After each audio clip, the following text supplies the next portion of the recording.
Alicia Kirchner. Bueno, muchas gracias por la invitación, Diego, y muchas gracias a todos ustedes por venir. Una noche fría, hablar de un tema terrible como el suicidio. Me da esperanzas de que todavía hay gente con vocación por el psicoanálisis. Yo he trabajado bastante el tema del lado de las poetas suicidas. Como Diego dijo que iba a hablar de filosofía, yo pensé que iba a tomar la frase de Camus, que no lo tomó, así que no la tengo escrita, pero la voy a repetir lo mejor que pueda, que dice: hay un solo problema filosófico, el suicidio. Esa es la frase de Camus. Dice: decidir vivir o no vivir, ¿no? ¿Por qué seguimos viviendo? ¿Por qué no seguimos viviendo? Esa es una cuestión fundamental. Eso está en el texto del mito de Sísifo, que podemos revisarlo en algún momento si alguien tiene ganas de leerlo. Creo que es muy fecundo en ese sentido. Vamos a hablar del suicidio como lo pienso yo, que es como lo vienen pensando por lo menos los que hablaron antes que yo, no como un concepto, porque hay cosas que en psicoanálisis son conceptos como pasaje al acto, acting, pero la palabra suicidio, como matrimonio, como homicidio, como muchas palabras, exilio, que más el psicoanálisis se dedica a pensar, no son conceptos. Y al no serlo, crean esta situación de cierto enigma, ¿no? Y no solo el enigma, sino la cuestión del caso por caso. Hay muchas personas que se suicidan y sin embargo son todas diferentes en su circunstancia, en su resultado incluso, ¿no? Entonces, empecé por Camus cuando tenía la idea de hacer algo más, un poco más espectacular, que era contar esto, que seguramente muchos más o menos saben, que es la muerte de Alfonsina Storni. El 25 de octubre de 1938, Alfonsina Storni, que tenía 46 años apenas, y un diagnóstico de cáncer de mama, empeorado en ese momento con una recidiva, se arroja a la 1 de la mañana de un muelle del Club Argentino de Mujeres de Mar del Plata, que no existe más, pero que tenía una escollera hecha de madera y de hierros de ferrocarril, y no se internó en el mar, como dice la canción, ni como muestra la película, sino que se arrojó. Y la prueba de eso es que había un zapato de Alfonsina que quedó atrapado entre los rieles y la madera del muelle. Ese día era un sábado de noche. El día anterior ella había enviado, ya escrito, a La Nación un poema que el diario La Nación para su edición dominical le había pedido y que le iban a publicar en el momento en que más o menos se encontrara su cadáver, cosa que ocurrió. Y el poema se llama Voy a dormir. No se los leo todos, igual es corto. Empieza con dientes de flores, cofia de rocío. Yo sé que Alfonsina, los que, no sé, participen un poquito de alguna cuestión literaria en Buenos Aires, Alfonsina tuvo mucho éxito en vida como poeta. Fue muy degradada en los años 60, 70 por el aspecto kitsch y muy recuperada en estos tiempos de feminismo, de tercera ola del feminismo. Está volviendo a ser leída en la universidad, en la UNA, etc. Lo que quiero destacar de este poema es que el poema es más o menos lírico, no respeta rima, tiene una cierta métrica como un soneto, pero más o menos, no respeta tampoco. O sea, no es ni un poema moderno que no respetara nada, ni un poema clásico que respeta, o sea, queda ahí en el medio como el zapato. Pero después de esa cosa un poquito lírica, al final, dice, gracias. Un encargo. Si él llama nuevamente por teléfono, le dices que no insista, que he salido. Ahí hay un mensaje. Entonces, lo que yo les voy a proponer es que vayamos pensando, digamos, cuál es mi interrogante fundamental respecto al suicidio de la joven homosexual o de muchos otros suicidios, es si son dentro o fuera de la escena, si son dentro o fuera del fantasma. Yo creo que el suicidio de Alfonsina merece una consideración por dentro del fantasma. Es una escena que está perfectamente diseñada y planificada y armada al punto tal que la publicación sale exactamente cuando ella lo decide, ¿no? Poco retomando lo que decía Darío, bueno, hay muchos suicidios en ese tiempo de la literatura. Alfonsina había hecho un pacto suicida creo que con Horacio Quiroga, sí segura, pero creo que incluso el pacto incluía a Leopoldo Lugones. Pero al final no fueron, no, se suicidaron, sí, todos. O sea, eran la misma generación literaria, eran todos amigos, pero cada uno murió por su lado. Respecto de lo que decía Darío, me interesa contar otro suicidio muy, muy interesante para pensarlo dentro de la escena, que es el suicidio de Mishima. Mishima, como dice Darío, se suicida terminada la Segunda Guerra Mundial, rendido al Japón, no sé si han visto las filmaciones, el emperador en persona firma la rendición, lo cual es un acto totalmente humillante para el Japón y para el ejército japonés. Entregan simbólicamente una espada. En fin, es muy fuerte esa escena. Eso no ocurrió en Alemania tan claramente. Sí ocurrió, pero no tuvo ese carácter ritual que tuvo en Japón. Y en ese instante se decreta la disolución del ejército japonés. Y eso es algo que Mishima, que era integrante del ejército, además de ser poeta y además de ser escritor muy notable, era integrante del ejército japonés. Y entonces planifica su escena de, se llama seppuku, no sé por qué acá decimos harakiri, pero el ritual se llama seppuku. Es un ritual absolutamente completo, diseñado, coreografiado prácticamente, donde el que se va a suicidar lo hace en relación a una rebelión frente al poder. Y en este sentido, me parece que Mishima se parece a otros suicidas.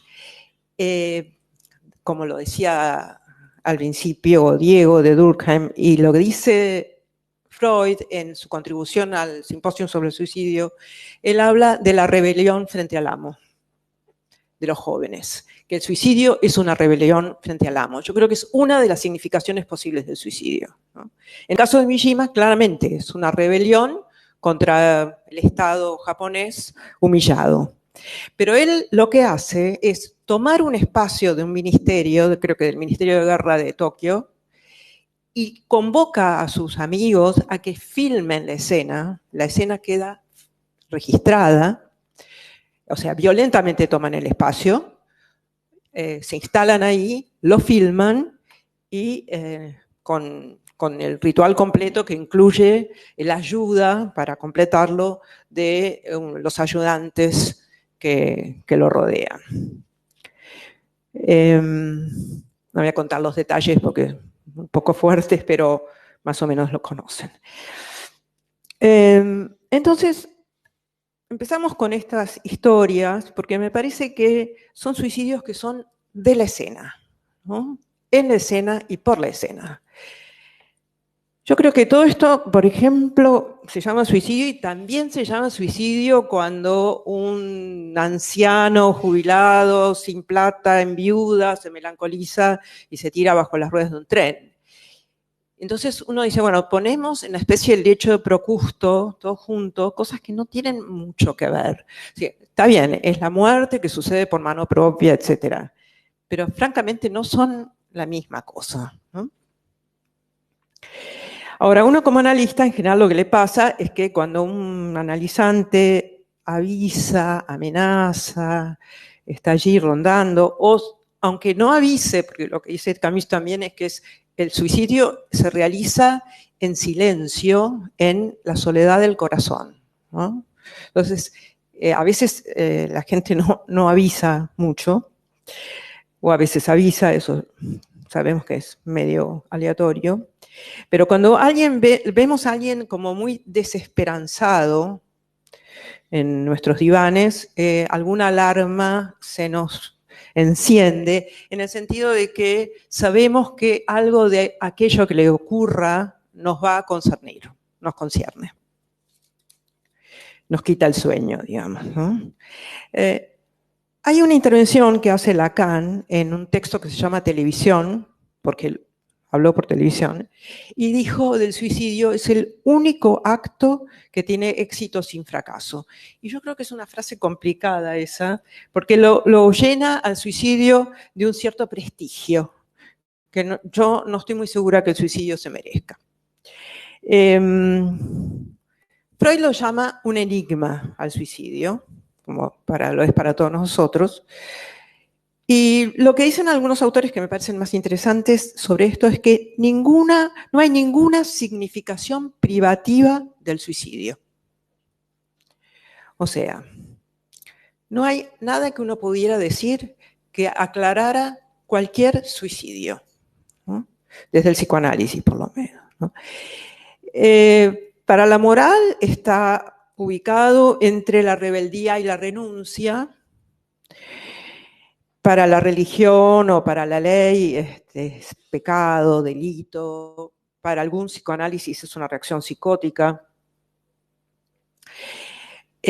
Para Lacan, si se está del lado del acting, es contradictorio con el diagnóstico de psicosis.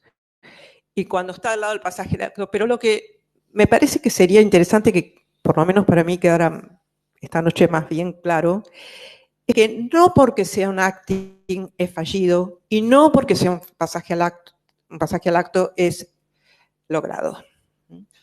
No todo acting termina bien, ni todo pasaje al acto termina mal, necesariamente. El suicidio sí anuda la muerte con la libertad humana. Y a mí me parece que esto es muy interesante para pensar que los seres humanos tenemos esa elección, como tenemos muchas otras elecciones que nos las da el lenguaje. Podemos optar por la vida o optar por dejarla. Ahora, cuando se realiza un suicidio, como psicoanalistas, no podemos dejar de pensar en la operación que se está haciendo sobre el nombre propio. Por eso hablamos del suicidio de Alfonsina, del suicidio de Mishima, del suicidio de Werther, del de Romeo y Julieta, del de la joven homosexual. En fin, cada suicidio lleva puesto un nombre propio porque es una operación sobre el nombre propio. Y no podría ser de otro modo. Pero todas las respuestas que daremos seguramente no van a terminar de aquietar las preguntas. Lo que me interesa señalar, como venía diciendo también Luis, es que para Freud y para Lacan en el seminario 4, que es el de las relaciones de objeto, todavía pueden pensar el suicidio como síntoma. ¿Qué quiere decir que lo pueden pensar como síntoma? Que tiene una significación que corresponde a un deseo y que corresponde a un fantasma de deseo. Y que eso puede ser interpretado y que puede ser leído. Por supuesto que el suicidio no está ausente en ninguno, excepto el de Juanito, en ninguno de los historiales freudianos. Todos los historiales freudianos tienen mención al suicidio. La hermana del hombre de los lobos se había matado. Schreber había intentado interrumpir su intensísimo sufrimiento ahogándose en el baño. En El hombre de las ratas había habido alguna especie de mandamiento de matarse, como ocurre muchas veces con los obsesivos, pero Freud saca una conclusión, que es que en la neurosis obsesiva el riesgo de suicidio es bajo, dice Freud. Dora llega al análisis porque deja una nota suicida. Bueno, hay un intento también de, bueno, está el pasaje al acto, el intento de la joven homosexual. Hay en Ana O, el caso inicial también, algún intento fallido después de la muerte del padre. Pero hay algo que me gustaría también subrayar, que es que para Freud, en cada intento de suicidio de estos, se desatiende la significación de la muerte como posible o imposible. Y yo no critico esta posición freudiana porque yo acuerdo con la posición freudiana. Esta singularidad de la muerte o no muerte en el suicidio hace que no podamos objetivar qué significa para cada sujeto la muerte, dado que no hay una significación de la muerte para el sujeto.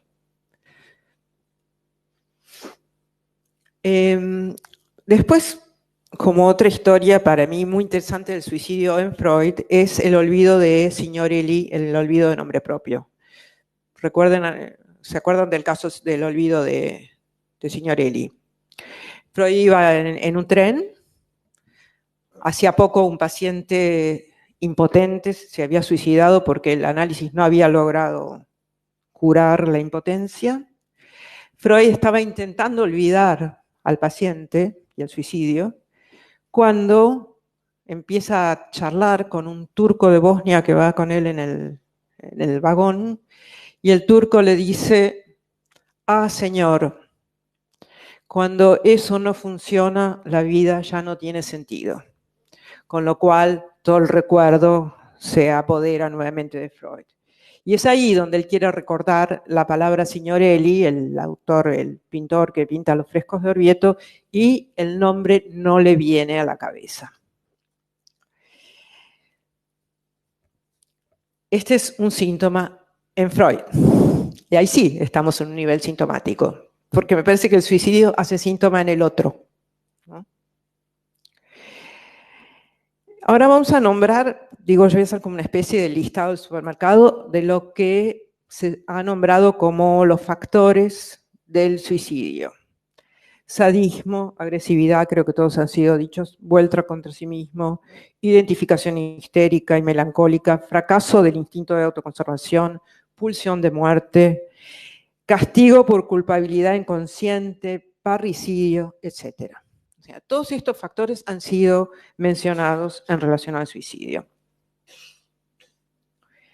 Entonces, si ponemos todo esto en relación al suicidio, hay una especie de sobredeterminación que lo colocaría en el nivel de lo sintomático. Como si fueran algo en relación a la pertenencia de operaciones específicas que delatan un campo definido por la estrategia del deseo. Pero yo defino, finalmente, mi estrategia es que el suicidio no es un síntoma. El suicidio se coloca allí donde podríamos pensarlo, primero como una especie de condición estructural del sujeto. Cuando un niño empieza a pensar que puede faltarle al otro, que puede faltarle a los padres, que puede desaparecer del mundo, ahí se constituye como sujeto. Alguien se constituye como sujeto cuando puede faltarle al otro. Y me parece que esto es como el suicidio está en todos nosotros, ¿no? Si nos hemos constituido alguna vez. esto a veces se puede repetir en un análisis, ¿no? Cuando a un paciente le puede faltar, digamos, todas estas estrategias transferenciales que a veces nos obligan a los pacientes a hacer, paciente falta, uno no sabe qué hacer, ¿sí? Hacerse el tonto, seguir adelante, señalarlo enfáticamente. Bueno, ¿qué hacemos con esto de cuando el paciente repite esta situación de hacernos falta, ¿no? Yo creo que el juego del Fordá, del niño, es un juego de hacer faltar al otro en el campo escópico, ¿no? Tiro el carretel para que el carretel vuelva, pero el carretel aparece y desaparece, y el niño aparece y desaparece a los ojos de la madre. Estas son las pistas para poner al suicidio como un lugar también de estructura, no solamente como una cuestión patológica o psiquiátrica, digamos, ¿no?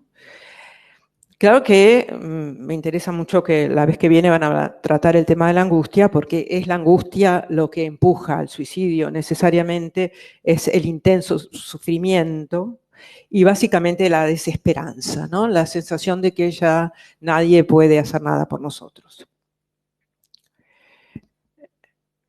Pero, digo, esto que sucede no es una melancolía que al sujeto lo ataca de repente, sino que la constitución melancólica está presente de entrada en el sujeto.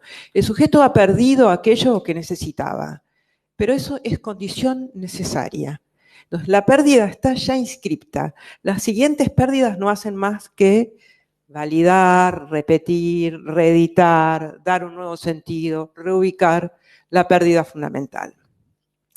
Algo que es muy, muy bello que dice Julia Kristeva en Sol Negro. ¿Tengo que terminar? Vos decís. Termino con Sol Negro, con Kristeva.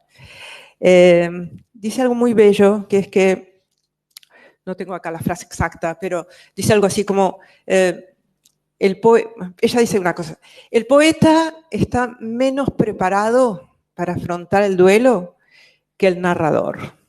La narración sirve más claramente y es más útil para suturar la falta. La narración en su devenir más metonímico. El poeta, más ligado a la cuestión metafórica, menos a lo metonímico, está más obligado a deshacer el lenguaje, a jugar con el lenguaje hasta llegar a las últimas significaciones. Entonces el poeta está menos protegido frente a la pérdida. Y me parece a mí que el manto del sentido, ¿no?, que todos buscamos, esa manta del sentido que buscamos para taparnos en las noches de invierno, de analizar todo como un síntoma, siempre tapa de un lado y destapa del otro. Bueno, muchas gracias, Alicia. Gracias a los tres. Me parece que se han complementado muy bien. Y algo que me olvidé de decir en la introducción es que, bueno, además de este artículo, desde Freud, a quien le interese también leer más sobre este tema, hay un artículo de Freud que se llama Contribuciones para un debate sobre el suicidio. Después hay otro artículo que se llama Nuestra actitud hacia la muerte, en De Guerra y Muerte. Y después está la transitoriedad. Son también 3 artículos a tener en cuenta desde Freud para internarse en este tema. Después, bueno, me parece que trajeron bien el tema, creo que esto lo dijo más Alicia, pero bueno, los 3 creo que están muy de acuerdo en que el suicidio a la larga, un poco el problema de hablar hoy de este tema es que no es un concepto, es un fenómeno y ahí después vamos a colocar conceptos o a ver qué hacemos con ese fenómeno. Trajeron, bueno, creo que se trajo bastante la idea de que alrededor del suicidio hay un fantasma. Yo ya cuando hice la introducción creo que traje Darío habló de eso, de un retiro apacible del mundo y del fin del dolor. Y en el caso de Alicia creo que trajiste, hablando de Mishima, es la salida en Mishima. Bueno, puede haber una protesta política, pero hay también una salida del singular o de la escena singular para entrar en una escena universal. A la larga pasa eso con Mishima. Como Luis, creo que en el caso que presentaste de la joven homosexual, a la larga ella, a partir del suicidio, se sale con la suya, vive su homosexualidad, se la respetan, lo mandan a analizarse con Freud, después ya no quiere, y bueno, un poco vive hasta los 90 y tantos años, ¿no? Bueno, así que, bueno, está esto del fantasma que lo hacen funcionar. Y después me parece que algo, bueno, como en el curso tenemos un público muy heterogéneo, decir simplemente que cuando hablamos de acting out en el psicoanálisis, hablamos de un mensaje al otro, un tratar de entrar en el discurso del otro, un llamado a la transferencia, a inscribirse en algo. Y cuando hablamos de pasaje al acto, más bien tiene que ver con una negación del mundo de, bueno, me quiero ir, ya no me interesa más nada, no me hablen de más nada, no quiero inscribirme en ninguna escena. Claro, esto en nuestro público es muy heterogéneo, sí. Bueno, después los repito. Y bueno, entonces, la pregunta, un poco que le voy a hacer una pregunta a los tres, la pregunta que le haría a Darío es que Darío trae más la idea del suicidio también en relación con la identificación y que el deseo de matar proviene a la larga de querer matar a alguien con quien el sujeto se ha identificado, ¿no? Por supuesto, con quienes nos hemos identificado son nuestros objetos primarios, nuestros padres, hermanos. Bueno, ahí hay una venganza. Entonces la pregunta que le haría un poco a Darío: todo suicidio es un parricidio, un matricidio, un fratricidio. ¿Cómo pensás eso dentro de una constelación familiar? Y que se engancha también con la pregunta que le haría a Alicia y a Luis, en relación, vos decías, Alicia, que también hay un elemento medio estructural en el suicidio. Cuando nosotros trabajamos con un paciente y lo queremos sacar de las identificaciones que lo condenan, no estamos en una vía un poco estructural parecida a lo que hace el suicidio el suicida con su acto de querer salirse un poco del mundo simbólico. Por supuesto, en el análisis, sálgase de ese mundo para cambiar, para ver qué otro puede encontrar. Pero entendí que querías decir un poco eso. Bueno, también a Luis te traslado la misma pregunta. Bueno.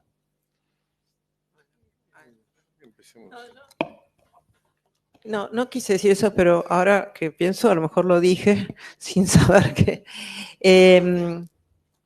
la operación, ahora que están pensando en el público heterogéneo, como dice Diego, la operación por la cual Lacan llama a los suicidios de la salida de la escena, pasaje al acto, es una identificación.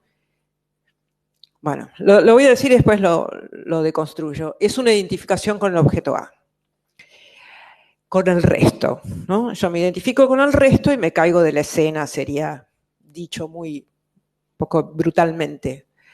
Ahora, lo que nos llamamos identificación con el resto no debería llamarse así, porque identificación en este caso es usado de un modo abusivo, como mínimo. Porque todo lo que llamamos operación de identificación, ¿no? Identificarse en la salida del Edipo, identificarse, o sea, primariamente con los padres, como diría Freud, ese proceso de identificación no tiene nada que ver con la operación que ocurre en el pasaje al acto en el momento en que el sujeto se identifica con el resto, porque me parece que es de otro orden, ¿no?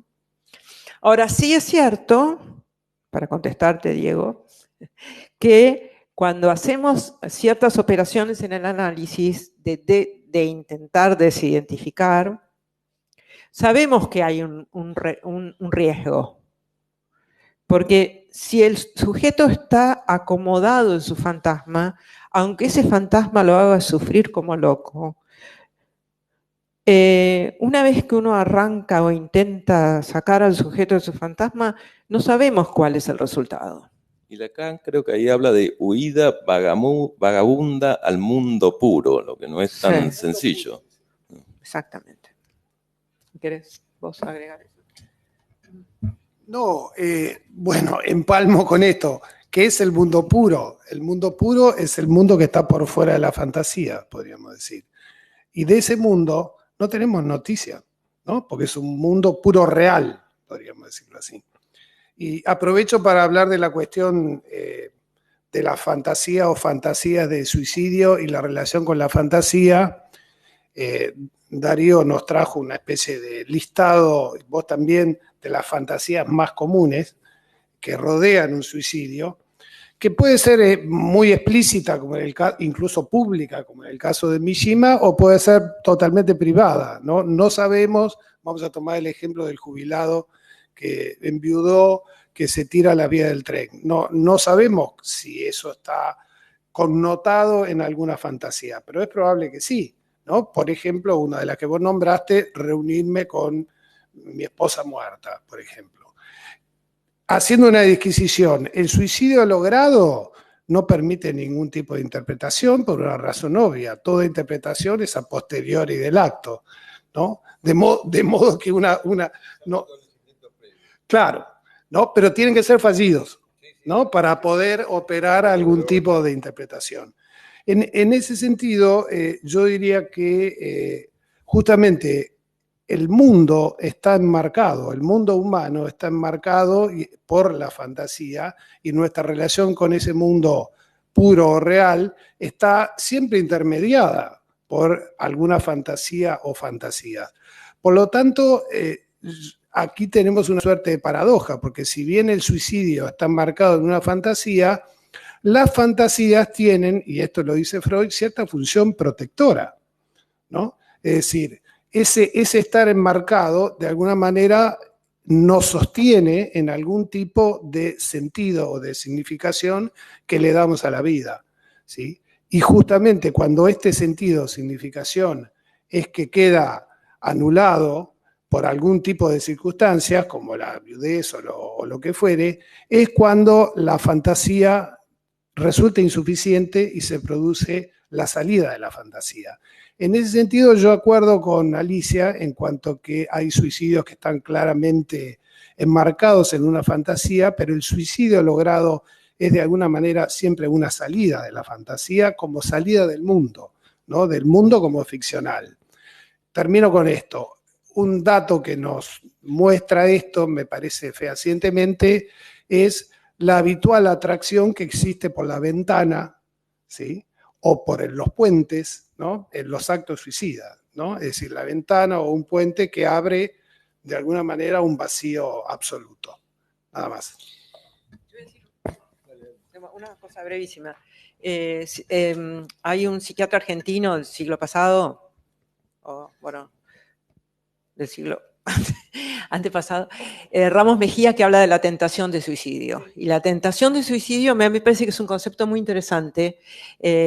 Acá hay una amiga, Casilda Casado Sastre, que tiene bueno, ambas tenemos hijas en Nueva York. En la Universidad de Nueva York había el arquitecto que creó el edificio, había hecho un gran hueco interno, como es un edificio, no es una universidad como esas de las películas de campus, sino es una universidad en una ciudad, entonces es una torre, tenía un hueco interno rodeado por una escalera. Y constantemente los estudiantes, con cierta frecuencia, se arrojaban por ese vacío. Con lo cual llegaron a la conclusión que era mejor llamar de vuelta al arquitecto a ver qué hacían con el vacío que había quedado ahí en el medio. Hay una tentación en relación a no solo lo insuficiente, sino a veces lo torturante que es la fantasía, ¿no? La fantasía es protectora y a la vez no lo es, ¿no? Claro, uno podría pensar si la tentación no tiene que ver con este encuentro con esta paz idealizada, porque finalmente la fantasía de continuidad de la vida la tenemos, ¿no? Sí, el paraíso, la paz de los cementerios, que en paz descanse. O sea, hay montones de alusiones en la cultura que nos dan para pensar en la paz y en el contagio que se da muchas veces en las familias. Sí, o en los pueblos, ¿no? Sí, Gobernador Galvez y en Las Heras hubo epidemias. Sí. Pero es muy frecuente en las familias, ¿no? Que se repitan en distintas generaciones o en la misma. Suicidios. Algunos autores, como Bion, por ejemplo, hablan del tropismo hacia el suicidio. Que si uno no lo toma como una hipótesis normativa, como dice Bateson, una hipótesis en la que uno se reclina para no pensar, si piensa, digamos, puede llegar a la singularidad de cada uno de esos suicidios también. Pero yo la verdad que no sé si todos los suicidios tienen implícito un parricidio, pero sí, aparentemente el sujeto se toma como objeto. O sea, y en el caso de la escuela inglesa, ponele, me parece que lo que tiene de aporte es uno de los aportes que tiene en ese sentido, es destruir la creación del objeto. O sea, si lo pongo en términos de Mishima, yo destruyo al ejército en mí, se lo destruyo al otro, como acto de rebelión. Yo destruyo a mi mamá que no me dio, que no me está dando lo que yo quiero, lo que yo necesito. Y mirá cómo destruyo a tu hijo, digamos, sería. En este punto, parece que el que se suicida, digamos, está por lo menos, no sé, identificado, toma el comando a alguien que no es el que muere, sino el que mata, ¿no? Y bueno, parece ser una fantasía esa, loca, pero porque bueno, no sé, a falta de otro mejor nombre. En general son bastante locas las fantasías. Bueno, pero en Japón está bien visto, es aceptado, ¿no? Está Es aceptado, tomado, pero, sí. Es tomado como un acto simbólico de rebelión. Bueno, como matarse a lo bonzo frente, ¿no? Incendiarse, eso tiene una cierta dignidad. Terminaría diciendo esto, aunque suene un poquito fuerte. Justamente, me parece que en función de este trofismo, de esta atracción y del efecto que tiene la disolución brusca de la fantasía como aquello que nos sostiene en el mundo, podríamos decir que todo sujeto potencialmente es suicida. Nada más. Bueno, también está bien, el sujeto se toma como objeto, está el actinau, está el pasaje al acto, está la problemática de la identificación y también quizás hay un problema en el suicida que tiene que ver con una figura de la retórica, que es la sinécdoque, de tomar la parte por el todo, porque bueno, más allá de cuál sea la fantasía y lo que se quiso hacer y matar al suicida, ahí totalizó. Es un elemento, creo que también a pensar. Pero bueno, vamos a ver si viene alguna pregunta, reflexión desde nuestro público. Seguramente que muchas cosas allí. Decí tu nombre, por favor. Bueno. Bueno, Betiana. Qué momento, con micrófono. No, bueno, que me es muy útil, la verdad, la charla de hoy y todo lo que fueron diciendo. Parecía hasta un punto que hablaban de un caso mío donde está el tema del vacío y unido a la fantasía que hablabas de la idea de paz, del suicidio como pasar directamente a una sensación de paz. Es un mismo caso que reúne todas estas cuestiones que estuvieron nombrando. Me fue muy útil para mí y hay la cuestión familiar también que en este caso que también se repite, ¿no? Es un paciente mío que está con la ideación, está medicado. Pero está todo esto, la idea de la sensación de un vacío enorme que lo calma la idea de pasar directamente a la paz a través del suicidio, y su definición de cierta idea amorosa del suicidio. Entonces es como fueron diciendo todos puntos que reúne un caso que yo tengo, y están todos estos puntos. Y un primo que se suicidó el año pasado. Bueno, muchas Así gracias. que muchas gracias a ustedes. ¿Alguna otra reflexión, comentario?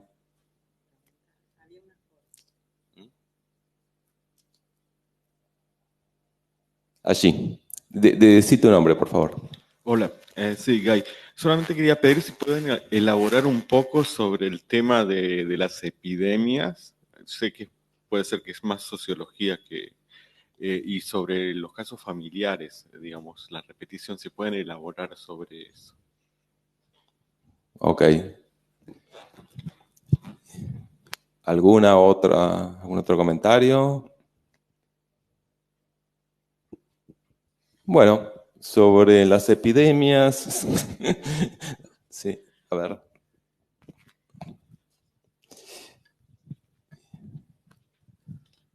Sí, mi pregunta se refería a cuando uno considera la asistencia al suicida, es siempre para que salve su vida como concepto. ¿Y por qué no se considera a veces la asistencia a una persona que se quiere suicidar, la ayuda a que esa persona muera?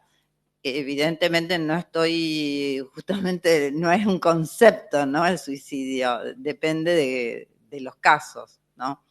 O sea, pero bueno, ¿se entiende lo que quise Sí, decir? evidentemente algo tiene que matar esa persona. No sabemos si todo corporal, pero bueno, vamos a ver qué dicen nuestros invitados.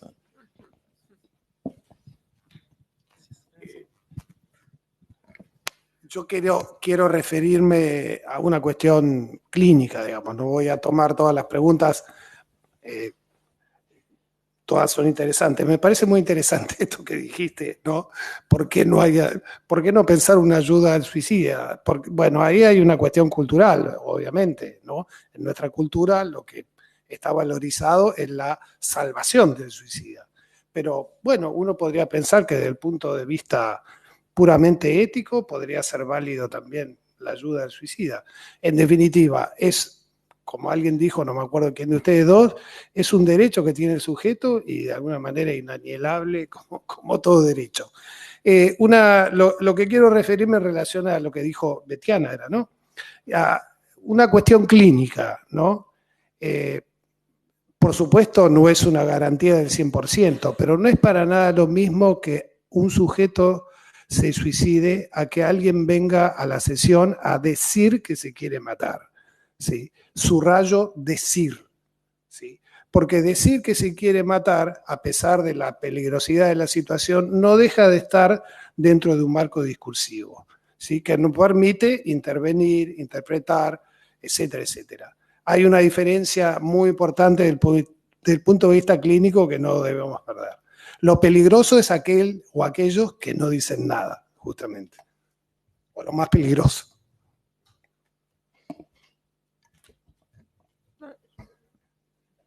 No puedo decir nada de las epidemias, o sea, podría intentar decir algo, pero no lo sé bien. Sé, por ejemplo, que la generación de escritores de Alfonsina, Horacio Quiroga, Leopoldo Lugones, estaban tomados por el ideal romántico.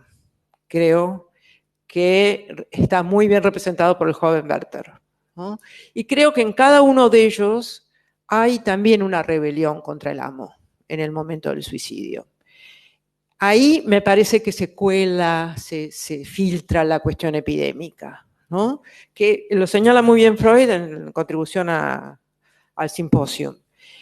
Yo creo que cuando se dan estas situaciones epidémicas, lo digo en las generaciones del mismo grupo. Cuando se trata de una cuestión familiar, ahí, bueno, tenemos los Lugones, que se suicidaron todos, los, ¿cómo se llama este otro escritor también famoso? Jorge, bueno, una familia también de escritores que creo que en las sucesivas generaciones, un escritor argentino, muy fascista, bueno, que en sucesivas generaciones toda la familia se mató. O sea, primero el padre quemó a la mujer con ácido, ¿recuerdan el caso? A ver si me recuerdan el nombre, el apellido de la familia. Barón Visa. El padre quema a la mujer con ácido y se tira por la ventana de un departamento. Luego la mujer lucha años contra su quemadura, operaciones, cirugías, ¿no? Finalmente se suicida. Los hijos creo que también, ¿no? El hijo también es escritor, también se suicida. Los Lugones, ya en la generación anterior a Leopoldo Lugones, que había sido el comisario inventor de la picana. Después viene Leopoldo Lugones, que también se mata por supuestamente el amor de una chica. Luego viene una generación también. El hijo es el inventor de la picana. El hijo de Leopoldo Lugones es el. También se mata. Es el inventor de la picana. No es el hijo de Leopoldo. Sí, me parece que es anterior, ¿no? Bueno. Después, bueno, siguieron las historias trágicas en la familia. Y la nieta es Piri Lugones. Piri Lugones desapareció. Es desaparecida. El hijo de Piri Lugones se suicidó también. O sea, el nieto de Leopoldo Lugones. Son familias donde, me parece a mí, están todos atrapados por el mismo fantasma, ¿no? Además, el fantasma de una muerte violenta. Hay un artículo muy, muy interesante, bueno, que yo estuve estos días frecuentando las conjeturales 6, 7 y 8, que disculpen el número si a alguien le molesta 6, 7 y 8, son 3 números de conjetural muy, muy viejos ya, que se ocuparon bastante del tema suicidio. Y hay un artículo de Luis Guzmán, en el número 6 creo, que dice que el método, el medio de suicidio, revela el fantasma. Ahogarse, envenenarse, colgarse, pegarse un tiro, bueno, en los hospitales, haber tomado veneno para ratas, haber tomado veneno para hormigas, en fin, el método habla del fantasma, el medio, dice él, ¿no?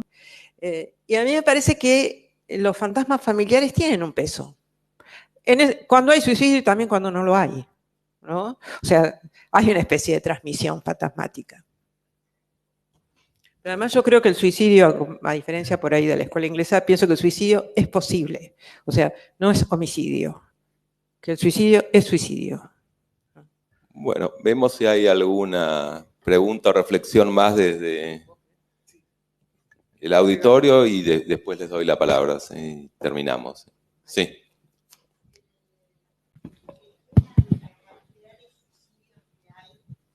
De jóvenes y adolescentes en los últimos tiempos, ¿entrarían dentro de una nueva epidemia?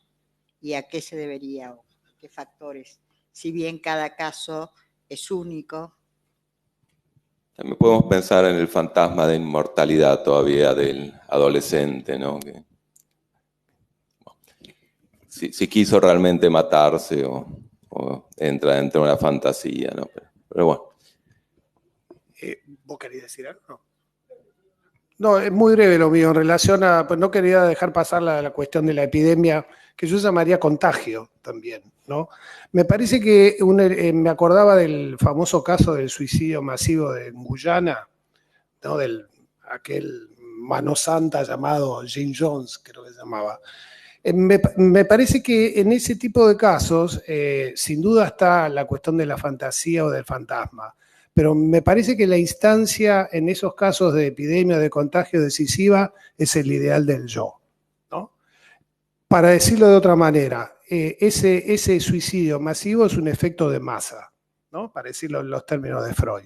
¿Y qué sucede en un efecto de masa? Para decirlo brevemente, cuando toda una serie de individuos colocan en su ideal del yo un determinado rasgo que hace que funcionen masivamente. Y en este caso lo que podemos pensar es que lo que puede estar justamente idealizado es el suicidio. Nada más. O hay una fantasía de inmortalidad, más allá del acto suicida, voy a seguir viviendo. No sé cuál es el registro del adolescente, o de muchos, ¿no? Pero bueno. Pero Mishima sigue viviendo. Bueno, es este cuadro. Mishima sigue viviendo. O sea, digo, es un suicidio que queda para siempre. Bueno, ¿hay alguna reflexión más? Respecto de los jóvenes, yo diría, bueno, es como dice Freud, lo que pasa es que o nos paramos como Freud o Lacan, o nos paramos como Durkheim, ¿no? Entonces ahí nos complica. Si hablamos de la epidemia de los jóvenes, yo pienso que, como dice Diego, a veces los jóvenes ponen a prueba su cuerpo más allá de sus posibilidades porque creen que son inmortales. Pero también es cierto que cuando cunde cierta desesperanza generalizada, hay un empuje hacia el suicidio. Bueno, ¿alguna reflexión más desde allí? Y terminamos. Las 7 vírgenes que los esperan, el premio de las 7 vírgenes que los esperan a los suicidas. A los terroristas, sí. Bueno, creo que son más vírgenes, pero no importa. Creo que aumentó ahí sí, ahí no hay suicidio. Ahí, bueno, pero esa es bien clara, ¿no? Ahí siguen viviendo. Pero está idealizado. Claro. Esa es la paradoja, que puede estar idealizado. Bueno, vamos a ir dejando. Habían preguntado qué otros textos de Freud, bueno, lo dije, pero parece que no se escuchó. Freud habla un poco de este tema, pueden ser útiles para pensar este tema. Bueno, dije contribuciones para un debate sobre el suicidio, nuestra actitud hacia la muerte, eso está en De Guerra y Muerte, y la transitoriedad, esos 3 artículos. Y bueno, también quería comentarles que esta actividad del Centro de Estudios está dentro de algo que estamos armando en APA a partir de la doctora Claudia Bonenstein y un grupo de gente que se llama APA País, que consiste en distribuir elementos de psicoanálisis y de enseñanza del psicoanálisis y de difusión del psicoanálisis en toda la Argentina. Así que en este momento bastante difícil del país, los psicoanalistas de APA parece que están bastante activos y expansivos. Y bueno, esperemos que esta actividad les dé elan vital. Bueno, muchas gracias por la escucha y por las intervenciones.